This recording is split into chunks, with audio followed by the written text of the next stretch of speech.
Ça me fait plaisir de vous présenter la plateforme virtuelle éducative Ma santé, mes hormones. Donc, pourquoi cette plateforme-là? En fait, ça fait 25 ans, ça fait 25 ans, c'est ce que je célèbre ici. Donc, ça fait 25 ans que Lynn et moi, on exerce nos métiers. Ça fait 25 ans que Lynn, elle est médecin et ça fait 25 ans que je suis herboriste et naturopathe. Donc, on s'est dit que ce serait l'occasion de célébrer. Puis, de part et d'autre, on développe une expertise et on est passionné par le même sujet, qui est le sujet des hormones. Et on est deux femmes généreuses et on est des femmes qui aimons contribuer. Donc, on a répondu à ce besoin-là, puis on voulait faire œuvre utile, partager, transmettre nos acquis, notre expérience, mais aussi notre savoir-faire en matière de santé hormonale et de santé globale. Donc, comme on l'a mentionné, ça fait 1 an qu'on développe ce projet-là, qui est un projet colossal, pour ne pas dire titanesque.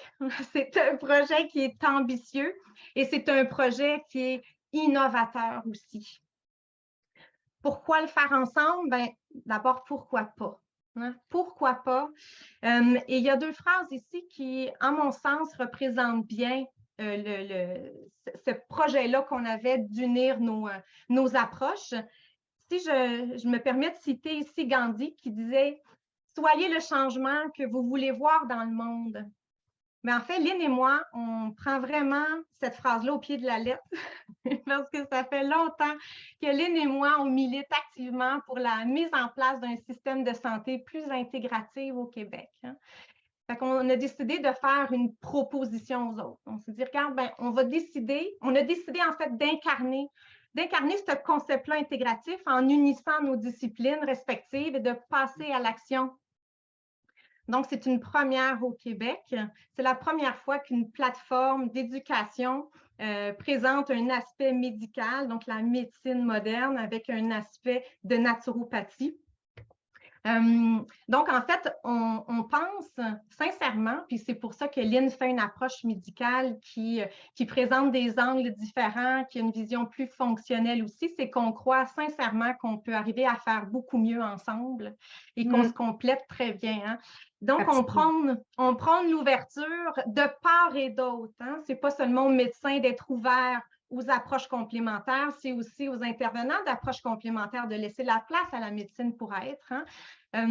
Donc, on veut que cesse ce concept-là d'opposition ou de sentir comme des adversaires, qu'on soit médecin ou qu'on travaille en approche complémentaire. Et nous, on choisit officiellement de collaborer avec notre objectif qui est votre mieux-être.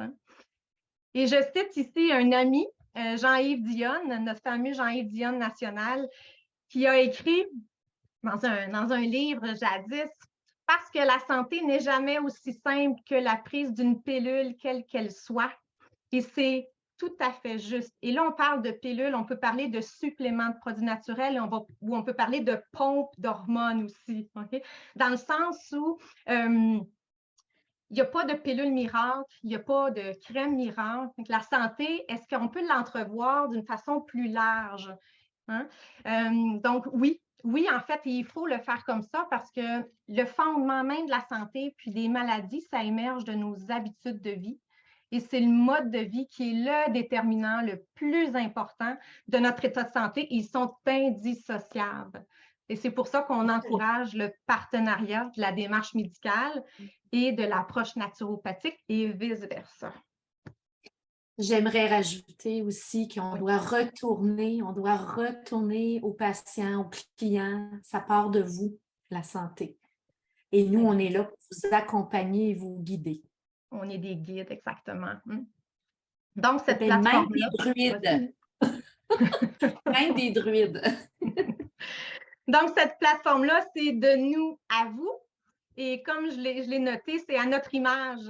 Lynn et moi, on est généreuses, on est travaillantes, on est perfectionnistes et on est exigeantes. Mais cette plateforme-là, elle est à notre image. Donc, les personnes les plus exigeantes trouveront matière à satisfaction. Notre objectif ou nos objectifs, c'est découvrir, revisiter, élargir démystifier, préciser, corriger, bonifier et approfondir vos connaissances en matière de santé hormonale. Et comme je l'ai inscrit ici, la plateforme sert pour informer ou former. Donc, c'est bon pour tout le monde. C'est bon pour le grand public et c'est bon pour les professionnels de la santé. Et ce n'est pas uniquement, quand je parle de professionnels de la santé, hein, c'est élargi, bien sûr. Donc, on ne parle pas seulement des médecins, des infirmières, mais on va penser aux acupuncteurs, on va penser aux chiropraticiens, on va penser aux naturopathes, bien sûr. Donc, tous les intervenants qui s'intéressent à l'aspect de la santé hormonale ou de la santé globale, cette plateforme-là, elle est pour vous. Pour agir stratégiquement, il faut comprendre. Et ceci est valable pour tous. Il faut que le praticien de santé comprenne bien ce qui se passe. Il faut voir les subtilités. Puis il faut aussi que la personne, le grand public, puisse aussi poser des questions appropriées. Donc, cette plateforme-là permet en fait que vous soyez en mesure de faire un choix éclairé et sécuritaire, qu'on soit professionnel de la santé ou qu'on soit grand public. Ça vous permet d'être confortable pour dialoguer et échanger. Donc, pour que la patiente soit à l'aise, justement, en fait, de trouver une façon de dialoguer, parce qu'on a un module là-dessus, je vais vous en parler tantôt, là, de dialoguer avec son praticien de santé, se faire entendre aussi, puis de créer un lien, puis un partenariat et un échange pendant le peu de temps qu'elle a d'allouer pendant le rendez-vous pour avoir un rendez-vous efficace. Et il faut aussi que le professionnel de la santé soit confortable avec cette matière-là pour répondre adéquatement aux questions. Et c'est pour les personnes qui veulent relever les défis hormonaux avec plus d'aisance. Mieux se comprendre, c'est être capable de mieux se gérer et probablement avoir aussi une autonomie parce qu'on a les réponses à l'intérieur de nous. On est notre propre laboratoire d'observation et c'est un partenariat. Alors, donc, à qui s'adresse cette formation-là? Si on parle de l'aspect grand public, quelle personne pourrait avoir un intérêt? D'abord, les femmes de 35 ans et plus pour se préparer à la périménopause. Et une autre phrase de Gandhi, Gandhi m'inspirait quand j'ai monté la présentation. Gandhi disait « L'avenir est ce que vous faites maintenant ». Et c'est tout à fait vrai quand on parle de périménopause, parce que les symptômes de périménopause, aussi complexes et diversifiés qu'ils peuvent être, ne sont rarement ou jamais le fruit du hasard. Ils sont souvent un constat de certains de nos déséquilibres qu'on a entretenus.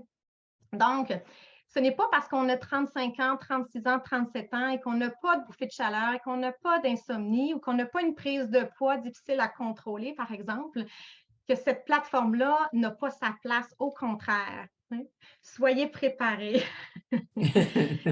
Pour les femmes, soyez informés surtout. Et pour les femmes de 35 ans et moins, en fait, mais qui composent avec des soucis en lien avec la santé hormonale, qui composent avec des kystes mammaires, par exemple, ou des kystes ovariens, qui ont un diagnostic de syndrome des ovaires polykystiques ou un SPM, un syndrome prémenstruel très symptomatique. Pour les femmes qui vivent avec l'endométriose ou qui ont tout simplement des questions sur la contraception, vous allez trouver aussi des réponses dans cette plateforme-là. Évidemment, pour toutes les femmes, toutes les personnes qui se posent des questions globalement, qui veulent comprendre, qui veulent obtenir des réponses claires en matière de santé hormonale, et celles qui veulent développer une plus grande autonomie en matière de santé, mais de mieux-être. C'est ce qu'on propose pour le grand public et pour les professionnels de la santé. C'est pour ceux qui sont un peu mêlés, qui sont embêtés ou confus avec le sujet complexe des hormones. Ils ne sont pas à blâmer parce qu'il y a eu des changements de 180 degrés dans le monde des hormones et on est en train encore d'éteindre des feux et il y a beaucoup de mythes, il y a beaucoup de croyances, de fausses croyances. Donc, c'est tout à fait humain d'être mêlé comme professionnel de la santé, là, embêté ou confus. Pour les professionnels qui constatent qu'il manque de formation, qui manquent d'outils ou de guidance pour bien accompagner leur patientèle, Et pour ceux qui sont simplement curieux ou qui veulent élargir leurs connaissances en physiologie hormonale, parce qu'on va voir que dans la plateforme, on parle d'une communauté tissée serrée. Hein. Les hormones, on ne peut pas les étudier à la carte en silo. Ils sont tous en interrelation, ils collaborent ensemble. Donc, ça demande la réflexion, ça demande d'intégrer beaucoup de matière pour être à l'aise avec cette physiologie-là. Donc, évidemment, c'est le mandat que Lynn et moi, on se donne. Et aussi pour tous les professionnels de la santé qui croient, parce que c'est ce qu'on leur a enseigné, que la progestérone n'est utile qu'en regard de l'utérus ou qui évalue uniquement le rendement, par exemple, de la thyroïde à partir d'un seul marqueur sanguin. Juste pour voir que il y a peut-être des nuances à apporter à ça. Hein? Et comme Lynn le dit souvent, on va remettre les pendules à l'heure. Ouais. Tout est une question d'équilibre, Véronique. Oh oui, vous allez l'entendre souvent, celle-là, avec Lynn. Donc, Ma santé, mes hormones, c'est un outil qui est complet, qui est axé sur les solutions. Donc, c'est aussi pratico-pratique. Ce n'est pas que théorique. Hein? Il y a différentes étapes dans la formation. Donc, ça offre une approche globale et intégrative pour une santé hormonale optimale à tous âges. Donc, ma portion de ce soir, c'est de survoler, de naviguer avec vous ce programme-là. C'est donc www.masantémeshormones.com. Et quand vous ouvrez, vous avez les différents onglets. Vous avez l'accueil ici, le propos, donc c'est la biographie de moi et de Lynn, les différents modules, le tarif, l'espace pour rentrer en contact avec nous si vous avez des questions techniques, entre autres, puis l'espace pour les membres pour se connecter, pour avoir accès à la formation. Donc, cette page-là, c'est la page d'accueil. C'est la page, en fait, maîtresse à partir de laquelle vous allez pouvoir naviguer. Donc, comme vous voyez, on a divisé notre information en fait en 5 volets différents. On va les regarder chacun à la fois. Et ces 36 modules sont présentés en vidéo, en audio-vidéo. Donc, à écouter à votre rythme. Et c'est au final, c'est plus de 45 heures de visionnement. Mais attention, ce n'est pas que 45 heures de visionnement. Parce que vous allez voir que la matière, elle est dense. OK? Donc, on ne peut pas écouter ça 1 heure après 1 heure après 1 heure après 1 heure. OK? Bon, c'est une recette à migraine, là. En fait, vous allez voir, vous allez souvent mettre pause, vous allez reculer, vous allez prendre des notes, vous allez réfléchir, vous allez vous déposer sur la matière, vous allez revisionner. Hein? Fait que 45 heures et plus, en fait, c'est ce qu'on vous propose, mais ça va vous prendre beaucoup plus de temps, passer au travail. Donc, je vais naviguer ici dans les différents volets. Donc, par exemple, le volet initiation. Dans le volet initiation, c'est en fait, c'est pas à pas. Hein? C'est une immersion progressive, en fait, dans le monde des hormones. C'est dans ce volet-là, vous allez recevoir les premiers enseignements. C'est de nature générale. On met en valeur, entre autres, la richesse ici de l'approche intégrative, donc entre la médecine et la naturopathie, afin de mieux orienter les gens vers une santé plus optimale, plus globale. Et on a aussi le volet ici, mythes et réalités. On aborde justement les mythes, les croyances les plus courantes autour des hormones. Les hormones bioidentiques. D'ailleurs, il faut savoir que ce n'est pas une plateforme de promotion d'hormonothérapie. On pourrait peut-être avoir cette idée-là, comme Docteur Deshôtels, elle est spécialisée en hormonothérapie. Non, c'est pas ça. Ça fait partie du coffre à outils, ça fait partie des façons de faire, des outils. Ce n'est pas la seule façon de faire, mais on a besoin aussi d'expliquer le pourquoi du comment. Donc, les hormones bioidentiques, pourquoi? Qu'est-ce qui les distingue? C'est quoi les études en arrière qui laissent à penser qu'on pourrait avoir peut-être un meilleur équilibre ou avoir un métabolisme moins perturbé ou moins d'effets nocifs sur le moyen et long terme? Donc, c'est un volet très éducationnel, en fait, pour remettre chaque chose à sa place, donc dans le domaine de la pharmacie. Évidemment, oui, les hommes, les conjoints. Les conjoints et la ménopause. La ménopause, ça ne se vit pas juste dans le corps d'une femme, ça se vit souvent dans un couple, ça se vit dans un clan, ça se vit dans une famille, hein, avec toutes les transformations qu'une femme peut subir pendant cette période-là, hein, tant au niveau du caractère, au niveau de la prise de poids, au niveau de l'insomnie, au niveau de l'irritabilité, entre autres, au niveau d'augmentation de certains risques de maladies cardiovasculaires et tout ça. Donc, puis surtout, des fois, je peux pas dire, ben oui, je peux peut-être dire nos incohérences de tempérament. Des fois, d'une journée à l'autre, on vit beaucoup de fluctuations et d'impatience. Donc, il y aura un module, hein, pour mettre la table pour que les hommes puissent mieux comprendre ce qui se passe, hein. Préménopause, comment s'y préparer et comment y survivre, hein? Et nous allons tous vivre une préménopause, hein, qu'elle soit vécue naturellement par l'âge ou qu'elle soit provoquée de façon chirurgicale pour certaines femmes. Donc, c'est un passage obligé. Évidemment, il y a certaines femmes qui vont vivre ce passage-là entre le mur et la peinture, hein, avec très peu de symptômes, et pour d'autres, ça ressemble à cette image-là, hein. Oui, ça dépeigne. Donc, on va vous donner nos trucs, mais on va vous expliquer comment se préparer, comment anticiper. Et puis, c'est le module qui a un intérêt à partir de l'âge de 35 ans. Donc, avant d'avoir des symptômes, avant de même penser à est-ce que je suis en changement hormonal, de commencer à réfléchir, à être éduqué en matière de transformation pour être prête à vivre une transition qui est adoucie.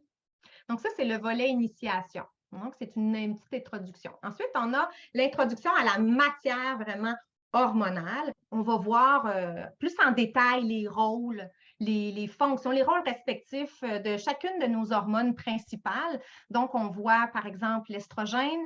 On a un complément ici qui est un petit peu plus ardu, mais comme on ouvre à tout le monde, c'est moi qui l'ai préparé. Je l'ai monté de façon digeste, là, OK? Donc, vous n'êtes pas obligé d'avoir vous n'êtes pas obligé d'avoir des diplômes en sciences pour suivre. Là. Je l'ai mis de façon digeste. Donc, les estrogènes, la santé, la sécurité avant tout. Et ça, c'est un module qui est très important parce que nos estrogènes ont été coupables. En fait. Anne-Lyne, tu peux en parler à ce moment-là. Tu es très à Ouais. l'aise. Mhm. Ben, en fait, on a mis beaucoup de blâme sur les estrogènes qui, en fait, sont des hormones très importantes à la santé, plusieurs rôles de régulation dans le corps humain. Il y a une question d'équilibre, il y a une question aussi d'influence de l'environnement qu'on va parler éventuellement dans un autre module. Qui prend la place de nos estrogènes. Mais encore là, je vais répéter, tout est une question d'équilibre. Trop, c'est comme pas assez. Fait que chaque hormone a des rôles importants, dont les estrogènes, mais en quantité trop grande, peuvent avoir des fonctions moins intéressantes puis en déficit, la même chose. Elles ont des rôles importants à jouer. Donc, vous allez voir au cours des modules, peu importe les types d'hormones qu'on va vous présenter, qu'elles ont des rôles multisystémiques, mais qui ont des rôles vedettes. Alors, ils ont des particularités, mais elles se ressemblent et surtout, elles collaborent entre elles à maintenir un fonctionnement pour les besoins et même en avançant en âge. On va parler de progestérone. Le titre qu'on a choisi, c'est progestérone, l'hormone oubliée de la médecine. Elle n'est pas oubliée de la médecine quand on parle de fertilité, hein, quand on parle de santé utérine, quand on parle de grossesse, mais elle est oubliée quand on sort souvent du contexte qu'on est dans la sphère extra-utérine, de regarder c'est quoi l'impact de la progestérone au niveau de la santé neurologique, par exemple, hein, au niveau de la gestion du stress, au niveau de la protection aussi ostéo-articulaire, au niveau osseux. Donc, c'est une hormone qui a de multiples fonctions et on entend encore trop souvent des femmes se confier, dire ah, ben, je ne peux pas avoir de progestérone parce que je n'ai plus d'utérus, mon médecin refuse de m'en prescrire. Donc, on va remettre là aussi les pendules à l'heure par rapport à cette hormone-là qui est une hormone hyper précieuse et qui fait une certaine résistance aux effets des estrogènes. Et c'est une résistance qui est nécessaire. L'estrogène a le besoin d'activer certains récepteurs, d'enclencher certaines fonctions, mais jusqu'à un certain seuil. Et la progestérone a besoin d'intervenir pour venir encadrer cette prolifération-là, entre autres. Donc, puis, ce n'est pas juste au niveau de l'utérus, hein, et au niveau de la reproduction, de la fertilité ou de la grossesse. Donc, on va prendre le temps d'expliquer toutes ces fonctions extra-utérines. Donc, c'est pour ça qu'on a pris ce titre-là. Et on parle aussi du DHEA, le DHEA qui est une hormone, en fait, qui est une androgène, donc une précurseur de testostérone et une précurseur aussi d'estrogène. Qui est une hormone qui n'est pas assez connue ici, je pense, Lynn, on peut dire ça ici comparativement aux États-Unis, entre autres, qui est en vente libre, mais ici, on est plus frileux à l'utiliser. Donc, on va lui laisser une place parce que l'image, elle est aussi bien choisie. DHEA, la bouée de sauvetage, c'est la bouée de sauvetage dans notre périménopause et début de ménopause. En fait, c'est à partir d'elle qu'on peut on peut tendre vers une tentative d'équilibre, puisque c'est une précurseur, c'est une hormone mère précurseur. Donc, elle est importante et comme elle provient des glandes surrénales, il est important de ne pas arriver en périménopause, ménopause avec les surrénales cernées. On va dire ça comme ça, à terre. Donc, on va parler, les surrénales, c'est les hormones qui gèrent le stress. Hein. Fait que quand on fait une vie de cortisol, une vie de stress, une vie où on a été exposé à plein de facteurs de stress, où on a mis on a peut-être investi moins de temps dans la récupération, dans la détente. À ce moment-là, le capital de contribution hormonale au niveau du DHEA, quand on arrive en périménopause, peut manquer à l'appel. Hein? Et cette bouée de sauvetage-là, elle est vraiment précieuse. Donc, on en parle aussi dans, évidemment, se préparer à la préménopause et comment y survivre. Il faut avoir des bonnes surrénales. On parle aussi de testostérone. La testostérone, on a le réflexe de penser que c'est une hormone masculine. Donc, oui, c'est une hormone masculinisante, mais on l'appelle la contribution nécessaire. Hein? On en fabrique moins de 7 à 8 fois moins que les hommes, mais ça ne veut pas dire qu'elle n'a pas sa place dans cet équilibre-là. Donc, Lynn fait un module sur la testostérone fort intéressant. On va parler cortisol. Hein? Cortisol, ça peut être ton meilleur ami, ça peut être ton pire ennemi. Donc, il faut apprendre à composer avec notre cortisol. Il ne faut pas en manquer, mais il ne faut pas en avoir toujours de façon chronique en circulation. Donc, cortisol, gestion de stress, gros impact, gros impact sur la préménopause, parce que la préménopause, les changements hormonaux représentent un facteur stresseur. C'est un facteur, en fait, qui demande au corps de se réajuster à un nouvel environnement, s'adapter. Donc, il faut avoir des surrénales disponibles pour le faire. On parle de la thyroïde. La thyroïde, c'est l'hormone qui donne le rythme de toutes nos activités biochimiques. Donc, elle est intimement liée à notre rendement de santé, notre rendement d'énergie. On parle d'insuline aussi. On a peut-être moins réflexe à penser quand on pense « Ah, j'ai un trouble hormonal », on pense toujours à nos hormones plus sexuelles. Hein? Mais l'insuline, qui est impliquée dans la glycémie, la régulation du taux de sucre sanguin, est un des plus grands régulateurs hormonaux. Donc, avoir une dent sucrée ou avoir un souci de régulation de la glycémie peut perturber cet équilibre-là aussi. Et puis, évidemment, on reprend ces hormones-là, c'est cette hormone-là principale dans un autre module qu'on appelle vos hormones, une communauté tissée serrée. C'est pour regarder comment est-ce qu'elles interagissent et elles collaborent ensemble. Donc, c'est un volet qui est dense au niveau de l'information, mais toute cette information-là, on va la remâcher pour vous dans les autres modules de santé et hormones par rapport à certaines conditions de santé ou certaines pathologies ou dans le volet de la longévité, dans le volet de la prévention. On va reparler bien sûr de certains aspects d'une hormone et d'une autre, donc ça va vous revenir. Là. Et je ne l'ai pas mentionné, mais ici, dans l'introduction, c'est bien de commencer par le module l'ABC des hormones. Hein. C'est un cours de base pour savoir d'abord c'est quoi une hormone. Pas tout le monde qui sont à l'aise avec ces termes-là, hein, de définir c'est quoi une hormone, comment est-ce que ça agit, comment est-ce que c'est régulé, comment je peux les influencer.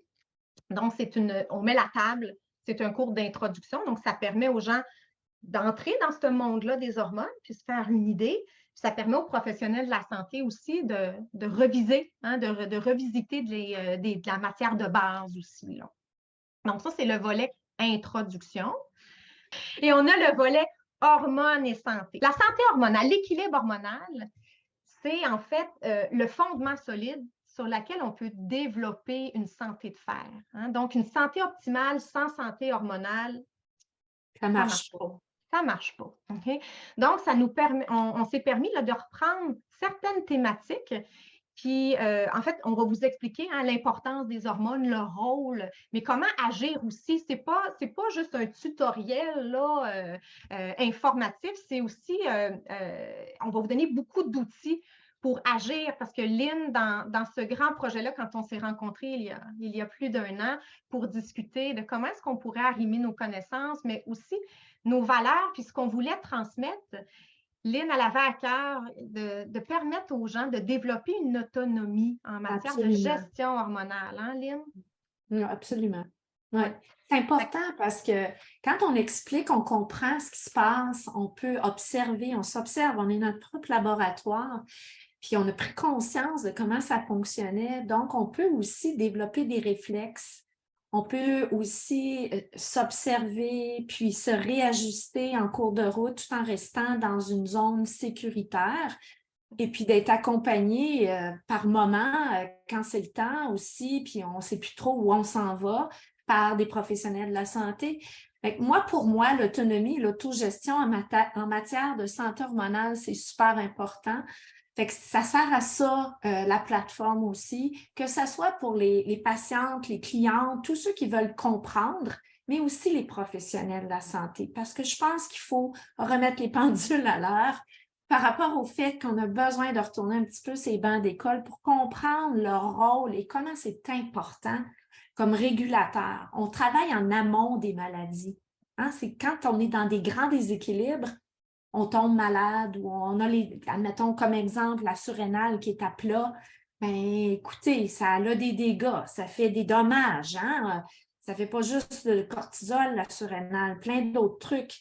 Alors, il faut traiter les conséquences. Alors, pourquoi pas ramener en amont, s'adresser aux causes des problèmes ou des symptômes? Alors, on ramène l'équilibre et donc la santé et on prévient les maladies à long terme. C'est ça le beau de l'histoire, finalement. Oui, et quand on se pose des questions sur les déséquilibres, on trouve souvent les réponses dans nos comportements quotidiens, dans nos habitudes de vie. D'où l'apport intéressant de la naturopathie à la médecine. En fait, c'est le complément parfait. Pour moi, ça fait juste du sens, parce qu'on a besoin du médecin de toute évidence. Puis on a besoin aussi de regarder, mais est-ce que j'ai des facteurs contributeurs que j'entretiens jour après jour?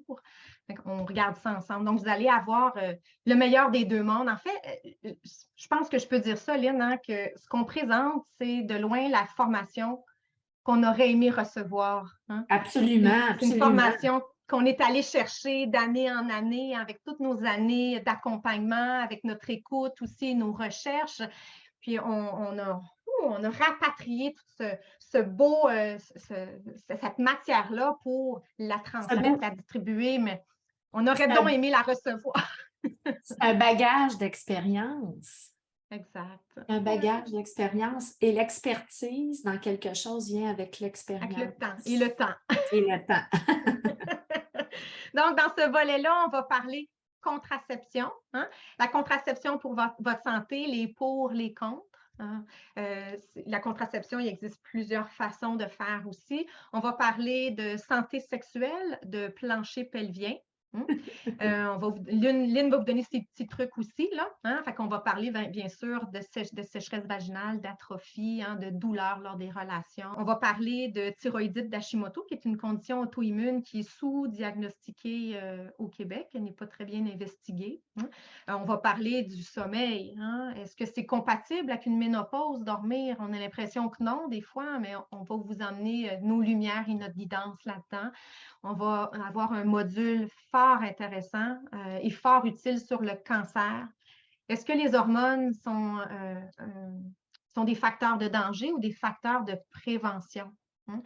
On a le réflexe de penser que si on a un cancer, par exemple, ou quelqu'un près de nous a un cancer sensible aux hormones, j'aime pas dire hormonodépendant, j'aime mieux dire sensible aux hormones, mais ça nous laisse à penser que les hormones sont vicieuses et sont dangereuses pour nous. En fait, on va vous montrer que les hormones, elles ne sont pas bonnes, ne sont pas mauvaises, elles remplissent des fonctions. Il faut juste encadrer, il faut savoir où on va, Lynn? Donc, on va parler aussi de l'aspect préventif de nos hormones. Est-ce que les estrogènes sont automatiquement cancérigènes? Non. Est-ce que la progestérone, si j'ai des récepteurs de progestérone sur une tumeur du sein, est-ce que ça veut dire que c'est mauvais? On va en reparler. Mais on va le regarder aussi dans une grande vision de prévention. On va parler de douleurs, hormones et douleurs, comment est-ce qu'elles s'influencent, syndrome des ovaires polykystiques, de l'endométriose et les segments expliqués par les déséquilibres, le déséquilibre hormonal. Donc, on va parler évidemment de fibromes, entre autres. Et quand on vit cette transition-là hormonale, c'est fréquent d'entendre des témoignages de femmes qui vont dire « Oh mon Dieu, mais je suis menstruée 3 semaines d'affilée. Après ça, hop, je tombe en aménorrhée, j'ai une absence de règles pendant une certaine période. Après ça, c'est le raz-de-marée. On peut avoir des cycles qui sont beaucoup plus courts aussi, plus raccourcis. On a l'impression d'être menstruée ad vitam aeternam. Donc, on va l'expliquer. Tout ça dans une vision de vous donner des outils pour transformer votre expérience hormonale. Et on a le volet longévité. Donc, on met nos lunettes de prévention. On aurait pu mettre ces thèmes-là dans santé et hormones parce qu'on parle de santé et on parle d'hormones, mais on l'a mis dans une vision à long terme. Donc, par exemple, hormones et prévention cardiovasculaire. Les femmes, on se fait dire, et c'est écrit dans la littérature, qu'on est protégé des maladies cardiovasculaires, mais par nos hormones, par la présence, entre autres, de notre testostérone et de l'estrogène. Quand on arrive en ménopause, on commence à rejoindre les facteurs de risque au niveau des statistiques par rapport aux hommes. On va voir c'est quoi l'avantage de penser aux hormones, de penser à un équilibre hormonal dans un but de prévention de maladies cardiovasculaires. Puis on va parler aussi de maladies thromboemboliques. On ne parle pas juste d'infarctus. On va parler aussi de santé mentale, de santé cognitive. Hein, Lynn? Mais tu en parles un petit peu, Lynn, comme c'est ton sujet? Ouais, écoutez, santé mentale, les hormones, c'est tellement important et ça a une grande influence au niveau de notre neurologie. On a des récepteurs aux hormones, on les transforme en neurohormones ou neurostéroïdes. Et on va voir comment c'est important aussi dans l'influence de nos comportements. Et c'est certain que le cerveau, en avançant en âge, a besoin de nourriture et a besoin de ces hormones-là pour bien fonctionner. Il y a beaucoup d'études à l'appui que les hormones bien dosées, bien équilibrées, n'oublions pas, trop c'est comme pas assez, vont nous aider à garder nos fonctions cognitives qui s'appellent la mémoire, l'attention, la concentration.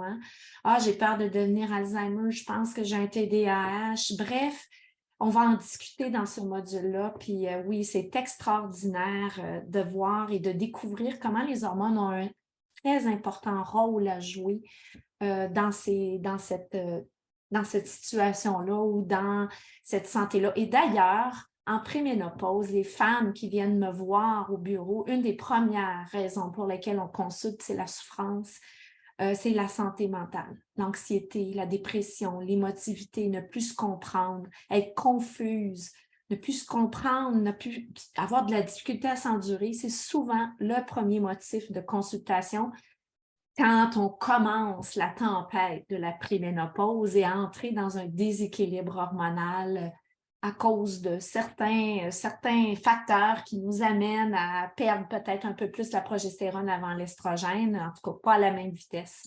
Alors, on va parler de ça dans ce module-là, puis dans les autres aussi. On a un module qui s'appelle l'hormonothérapie pour la vie. Est-ce sécuritaire? Donc, les femmes qui ont accès à l'hormonothérapie, qui désirent prendre des hormones, la question se pose. Et il n'y a pas... Combien de temps? Exactement. Quand elle a commencé aussi, par exemple, par rapport aux maladies cardiovasculaires, il y a une fenêtre pour introduire des hormones après la ménopause. Donc, quand elle a commencé, la prendre combien de temps? Donc, est-ce que dans une lunette de santé préventive, dans une lunette de longévité, est-ce qu'on peut repenser à ça aussi? Donc, ça, c'est un module aussi que Lynn va vous présenter. Vieillir en beauté et en forme, je pense que c'est l'objectif de toute personne, hommes et femmes, bien sûr. Vieillir en beauté, vieillir en forme, Oui, la peau, la santé osseuse, la force musculaire, hein. Quand on avance en âge, ben, on a une perte de masse musculaire, on marche, nos hormones, en fait, on a peut-être tendance à l'oublier, mais notre tissu osseux est un tissu Wow. hormonodépendant, hein. Ouais. Donc, quand on arrive en ménopause, moi, souvent, je dis à mes clients, je dis, l'ostéopénie ou l'ostéoporose, pour moi, ce n'est pas une pathologie, c'est une évolution naturelle, mais ça ne veut pas dire que on est condamné à. OK? Mais pour moi, ça accompagne le vieillissement quand on commence notre ménopause. Donc, comment est-ce qu'on peut influencer ça? Et par la prise des hormones, oui, mais il y a d'autres choses aussi, il y a d'autres façons de faire. Oui, Lynn, tu veux Puis on rajouter? a changé les règles du jeu, hein. N'oublions pas qu'on a rallongé l'espérance de vie. Alors, rallonger l'espérance de vie, c'est faire plus d'années sans hormones quand on est en ménopause ou en andropause, ces hormones-là qui ont des grands rôles de régulation.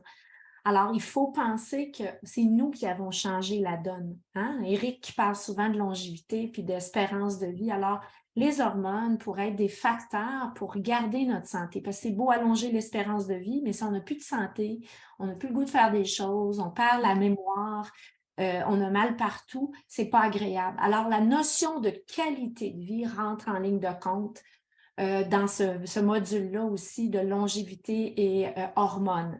Et il y a d'autres façons aussi de moduler les hormones, puis ça aussi, on va en parler, surtout avec Véronique. En fait, c'est vrai le point que tu amènes, Lynn, je n'y avais pas pensé, mais quand on arrive en ménopause, hein, ben, on est souvent presque à la moitié de notre vie. Il nous reste encore, selon l'espérance de vie de la femme, il nous reste à peu près un 40, 45 ans de vie, mais sans soutien hormonal. Et on ne peut pas penser qu'il n'y a pas d'impact à ça, hein? Donc, il faut réfléchir dans cette lunette-là de longévité et de qualité de vie à long terme. Et on a un module aussi qui s'appelle Vivre sans hormones, donc sans ajout d'hormones exogènes, mais c'est un choix.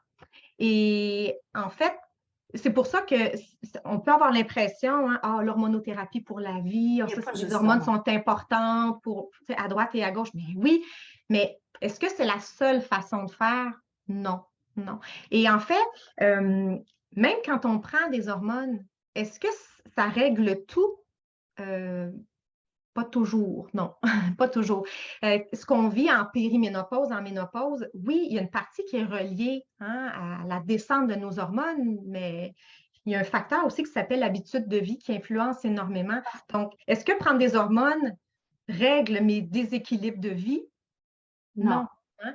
Donc, vivre sans hormones pour celles qui, par valeur ou par crainte, peu importe, choisissent de ne pas aller vers l'hormonothérapie de substitution, ben, il existe une panoplie de possibilités. Donc, on va prendre le temps là, de faire le tour du sujet. Donc, ce n'est pas une plateforme de promotion, hein, d'hormonothérapie bioidentique, non. C'est une promotion de santé hormonale, d'équilibre hormonal et de qualité de vie. Et pour y arriver, il existe plusieurs chemins, hein. Donc, ça, c'est le volet longévité. Et par rapport justement à ça, hein, dans cette idée-là de vision d'avoir une qualité de vie en avançant en âge, il y a le International Menopause Society qui a répertorié en fait les conséquences possibles d'une carence d'hormones sur le long terme. On voit que c'est important, là, c'est multisystémique nos hormones, hein. Donc, quand on manque d'hormones, bien, il y a plusieurs systèmes qui tombent en détresse ou en besoin. Ça entraîne une hausse du dépôt graisseux au niveau de l'abdomen. Il y a une augmentation de la résistance à l'insuline, augmentation du diabète de type 2. Il y a des atteintes de la fonction endothéliale et de l'intégrité des vaisseaux sanguins. Donc, c'est impliqué dans le développement de l'athérosclérose et des maladies cardiovasculaires. Il y a une hausse de cholestérol total et de LDL, le LDL qu'on a malheureusement nommé le mauvais là, il y a une soixantaine d'années. On est en train de revoir ces notions-là de bon et de mauvais, mais bon, le mauvais cholestérol, il est haussé par les carences en hormones, la perte osseuse qui est accélérée, le déclin cognitif, donc Lynn en parlait, la vaginite atrophique, les atteintes des voies urinaires. Mais les hormones protègent aussi les yeux, protègent contre la sécheresse oculaire, contre les cataractes, contre le glaucome, donc la tension dans l'hypertension au niveau des yeux, la dégénérescence maculaire, ça protège l'appareil auditif, ça protège, ça maintient la santé des gencives. Donc, les hormones ou l'équilibre hormonal il faut le voir comme un outil aussi de prévention à long terme. Hein? Et donc, l'équilibre hormonal, c'est quelque chose qu'il faut y voir. Hein? C'est important de se positionner. Et donc, vivre une ménopause avec ou sans hormones, on va parler des deux possibilités. Hein? Et c'est pas des fois, ça peut être un et l'autre aussi. Hein? On peut le faire par période. On peut voir, on peut prendre une dose minimale parce qu'on a des inconforts, puis que, bon, on ne peut pas augmenter. On peut combiner, mais on peut aussi y aller sans hormones. Tout se fait. Il y a des possibilités dans les deux univers. Là. Et finalement, on a aussi des guides pratiques. On a 7 guides pratiques qui vont être présentés aussi sous forme de vidéos, mais qui vont être à télécharger. Donc, c'est de la matière, c'est des outils concrets hein, pour vous développer une stratégie. Donc, que ce soit ici dans votre cuisine ou que ce soit dans le cabinet du médecin, hein, on va vous accompagner avec des outils. Donc, on va parler évidemment de diète, d'alimentation. Est-ce qu'une diète ménopause, est-ce que ça existe? Hein? Oui, Lynn, c'est vrai qu'effectivement, moi aussi, j'ai constaté qu'il y a beaucoup de femmes qui consultent pour l'anxiété, hein, pour de l'irritabilité, des changements d'humeur, des inquiétudes, hein, est-ce que je commence à être démente ou est-ce que je commence quelque chose d'Alzheimer? J'en ai dans ma famille, j'ai des pertes de mémoire, c'est vrai. Il y a beaucoup de femmes aussi en naturopathie, en tout cas, qui consultent en disant, mon Dieu, je viens de prendre 20 livres et je n'ai rien changé à ma vie. Hein? Et on va expliquer hein, la contribution de ce gras-là, à quoi ça sert le tissu adipeux. En tant que naturopathe, moi, j'ai une philosophie, disons, là, j'ai une vérité là, qui dit que le corps ne se trompe jamais. Okay? Pour moi, le corps ne se trompe jamais. Il fait toujours le mieux qu'il peut dans l'environnement qu'on lui apporte. Okay? Donc, si ce qu'il fait ne fait pas ton affaire, il faut travailler le contexte. Hein? Mais il faut savoir que la prise de poids pendant la transition hormonale, elle a des bénéfices aussi. Okay? Ouais. Mais effectivement, on en parle aussi par rapport à l'estrogène, par rapport à plein de choses. Mais on va voir que, par exemple, le cortisol contribue à prendre plus que le nécessaire. Hein? L'insuline aussi. Hein? Donc, on va revoir ça.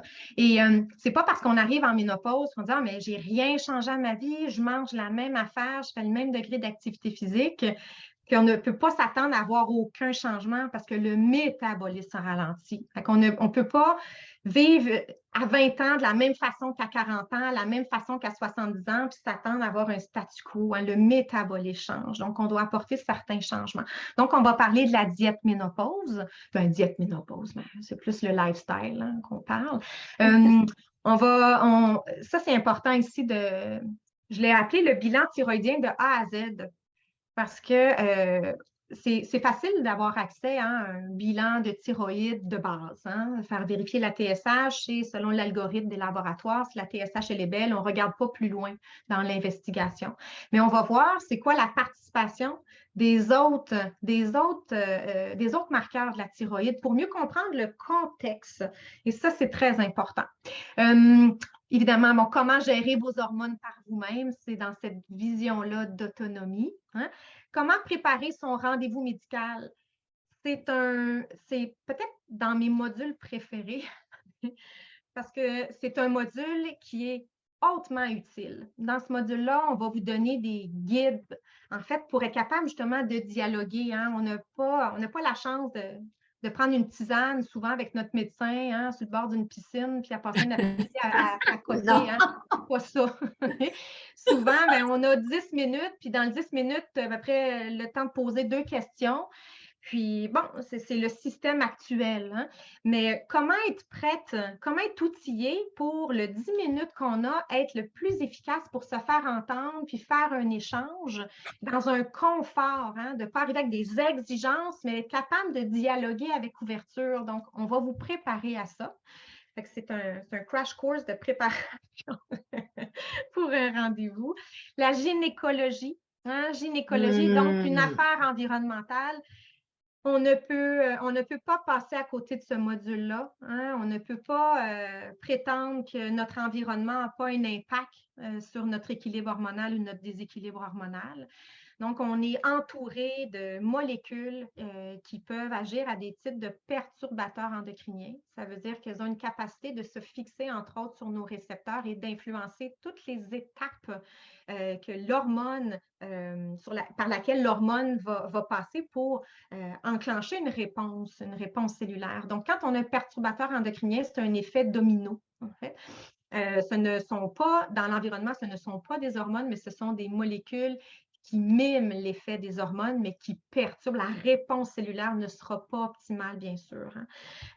Donc, on va faire un tour de cet environnement-là, des molécules les plus étudiées, les plus perturbantes qui sont encore actuelles, parce qu'évidemment, on a des études par rapport à des molécules qu'on n'utilise plus, mais qui sont encore en circulation dans l'environnement. Mais on va parler de choses actuelles. Puis, bon, ça peut être un module qui est dramatique. En fait, on vous donne des outils, hein, comment lire des étiquettes, comment changer votre environnement dans votre cuisine, par exemple, dans vos cosmétiques, dans vos produits d'hygiène, par exemple. Quoi regarder sur les étiquettes, hein, c'est quoi leurs impacts. Donc, on peut être proactif aussi. Bien sûr, on ne peut pas se soustraire 100% de la charge environnementale, mais il y a moyen d'améliorer ou de réduire cette charge-là toxique. Comment prescrire les hormones pour la santé? Donc, ça, c'est un volet qui est plus pour les professionnels de la santé. Et c'est vraiment pour la santé. Hein? Ce n'est pas juste prescrire des hormones, c'est de savoir encadrer, de savoir aussi faire du monitoring, être capable de bien doser, de bien encadrer, de regarder les subtilités. Hein? Comme, bon, je ne suis pas médecin, mais Lynn, tu peux élaborer, mais quand on reçoit un bilan, comment regarder les interrelations entre les hormones aussi pour avoir une idée globale de la santé. Hein? Et puis aussi d'écouter, bien sûr, la personne, hein, parce qu'on ne traite pas des chiffres, on accompagne un individu. Fait que des fois, les chiffres peuvent laisser à penser certaines choses, puis la personne peut avoir des symptômes ou une absence de symptômes qui laisse à penser autre chose. Hein? Et puis, on a évidemment... En fait, oui, Lynn, vas-y. j'aimerais rajouter que c'est très important d'avoir une approche personnalisée. Quand on parle d'hormones, il faut regarder l'équilibre. Et chacun, on n'est pas équipé de la même façon, ni pour répondre à l'hormonothérapie, ni dans nos interrelations avec l'environnement, ni notre composition génétique. Donc, c'est vraiment une approche qui est basée sur la clinique, personnalisée en fonction de la personne qu'on a devant nous, qui s'observe et qui nous aide à mieux l'accompagner aussi. Donc, c'est un échange. C'est vraiment important. Tout à fait. Ouais. C'est l'individualité biochimique qui va déterminer Ouais. le gros, hein, de la démarche. Et aussi, on vous accompagne à ce que vous soyez plus en mesure de comprendre vos résultats d'analyse, hein, vos bilans hormonaux. Hein. Et puis, vous allez voir, Lynn, à chacun des modules, quand on parle des hormones, on a un espace pour parler des chiffres magiques de Lynn. Ça veut dire, par exemple, quand on reçoit notre analyse de laboratoire, il y a une norme établie par le laboratoire, mais il y a aussi un chiffre magique ou une petite zone qui est plus optimale, hein, qui est un petit peu plus précis. Donc, on revient là-dessus. Donc, vous allez avoir énormément d'outils pour développer votre propre stratégie puis votre propre autonomie là, progressivement là, au cours là, de la formation.